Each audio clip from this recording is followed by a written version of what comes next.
Hi, for this video we will be talking about this week and last week's required readings and whatnot. So let's get started with the hate map that was for last week's readings. One thing that stood out to me was how many of these groups exist. Because I feel like if you're just a normal person, you don't really interact with these groups. You just kind of live, your life, and you don't really think about them. So seeing a big ass map, um, and like every state has like multiple hate groups on it is honestly really eye opening.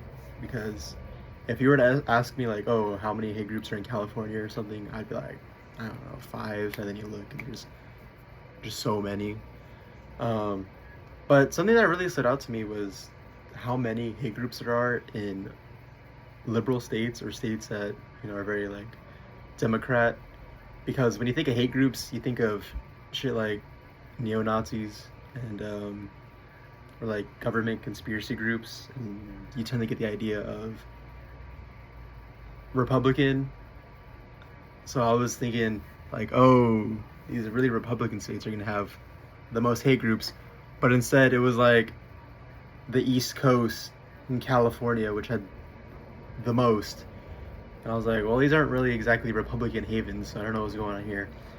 And I wonder why that is. If I had to guess, I would just assume that there's a diverse population. California's really diverse, New York's really diverse, and whatnot. And so, because it's so diverse, it not only attracts like good people, but also attracts a lot of hate groups. And so that's why these very densely populated Democrat areas have so many hate groups, as compared to like the Midwest or these other states where there would be like just a couple of hate groups for the entire state and that's it. It wasn't that many. I think that's probably just due to a lower population, so you get a lot of less crazies. But also, I think just because in those states there's a lot less diversity, and so the people that live in these states are just kind of chilling, you know, as compared to, let's say you're living in California, you're interacting with all these immigrants, and you're racist or whatnot. All of a sudden you're like, oh, I'm gonna join like an anti-immigrant group or something like that. Whereas compared to some other state, in the Midwest, you don't really interact with immigrants. You're just interacting with a bunch of other white people. So there's no really a reason to form any hate groups because you don't know any other people to hate. So I think that might be a reason. But overall, it's just really eye-opening because I had no idea all these hate groups existed, let alone that the government is keeping tabs on all this. And it was really interesting to see. And then also for last week, just like a bunch of links and whatnot that led to different articles and graphs and statistics. Some things that stood out to me were Black and Latinx people are incarcerated 5 and 3 times higher than white residents. I mean, given what we learned in class, that's not really surprising. But every time you read a statistic like that, you're just kind of like, the numbers are so high. It's always eye-opening and it's really not something you get used to, which is really sad. It's like bombarded with all these negative statistics all the time, and every time you read it, it's really sad because nothing's really getting better. But that article, it was the article I'm referencing specifically. It was the Shadow Report. But what I did like, well, like what I found really interesting that they delved into was like how these high incarceration rates contribute to unemployment, lack of opportunity, which leads to poverty, lack of housing, and so you get all that. But then these people, they have kids, and then this negatively affects the new generation. So the new generation grows up in poverty, which means they turn to crime, which means they get arrested, which leads to further unemployment, which leads to more poverty. And it just, as they wrote, it's like a never-ending cycle of just suffering, and it's generational because it's just cyclical, and that's really sad. And not really something you think about when you think of incarceration and arrest. You're like, oh, the person gets arrested and then they serve their time, but when they come out they're rehabilitated. Well, that's the goal. It doesn't really happen, and they rejoin society and whatnot. But that doesn't happen. It said they're homeless, they got no job, so they turn to crime and get arrested again, and it just keeps happening and happening. And as for a lot of things, these high incarceration rates can be tracked to the war on drugs, Nixon, and how racist those policies were. They disproportionately targeted and punished minorities. So, even though that was like decades ago, still feeling the effects today of those terrible policies and implementations. It's just really sad to see.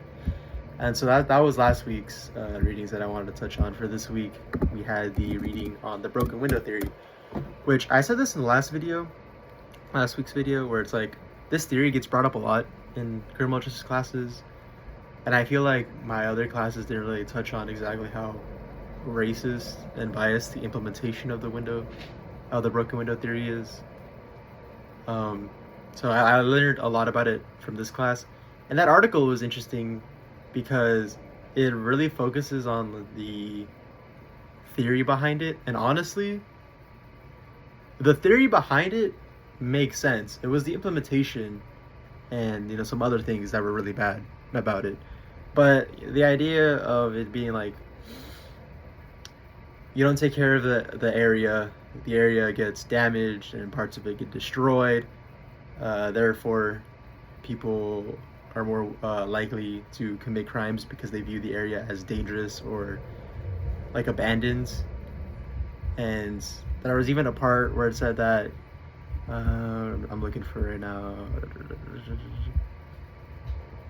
that if an area is considered criminal or forgotten, then people will believe that crime is rising, even if it's necessarily not. Like, the crime statistic for the area can remain exactly the same, but just because the area seems to be more dangerous because it's dirtier, or parts of it have been damaged and haven't been repaired, then people believe the crime rate is going up and they act accordingly, even though the crime rate is remaining flat, which I found really interesting.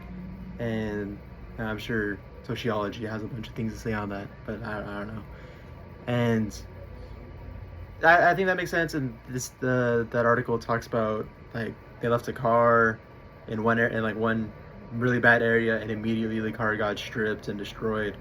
And then they left the car in a nicer area, and that car stayed untouched for a long time. But then they purposely went and damaged the car, and then as soon as they damaged the car, then people started doing things to it. And so, like I said, I feel like the theory behind it definitely makes sense. The implementation, though, was completely awful because it just led to a lot of over-policing of minority areas, the poor areas where things are to be damaged and whatnot. And so the police just, over-policing these poor areas and harassing the minorities that live there. And of course, this led to these areas having really high crime rates, which didn't even necessarily mean that the crime rates in those areas were exceptionally high. It just means you have a lot of officers in one area, so of course they're going to report higher levels of crime in that area, especially, if the cops tend to be biased and racist, then, of course they're going to report crimes that in other areas, other nicer areas, they might not have. So, while I think the implementation of the broken window policies were awful, the theory behind it does make a good amount of sense. And so I wonder, like, if there's like a sweet middle ground to it, where the theory makes sense, but the implementation a lot of the time was completely awful. So can we hit a nice middle ground? I don't know. That's up for police departments and city planners and whatnot to figure out. But yeah, implementation awful. And then finally, the Sandra Bland arrest. This thing makes absolutely no sense to me. Like, yeah, she was a little rude, but to be fair, a lot of people are rude during traffic stops. No one likes getting pulled over. And the officer completely escalated it when he didn't need to. He could have just given her a ticket and been like, all right, later. And everyone could have went about their day happily. But instead, like, she was all disinterested and whatnot. And then he had to, like, prove something or show, force and escalate the situation when he didn't need to. And it just Just go about your day. Why do we need conflict? She's acting like that. Who cares? Just give her a ticket. She's already being punished. So yeah, the whole forcing her out of the car and whatnot, and then her committing suicide in her cell doesn't make any sense because it's not like she was in the wrong. The officer completely overstepped, and so whatever charges if she was facing charges, whatever she was facing, she easily could have battled out in court, probably won a nice settlement if things go her way. So I'm not the biggest conspiracy theory person, but I definitely think that was shady. Because it's really not adding up why someone would commit such a drastic action when, they are in the right. It doesn't make any sense. So please cover up. Hey, I'm not saying, but I'm also not going to say anything against it. Anyway, that was this week's video. See you next week, I think, or because of the exam.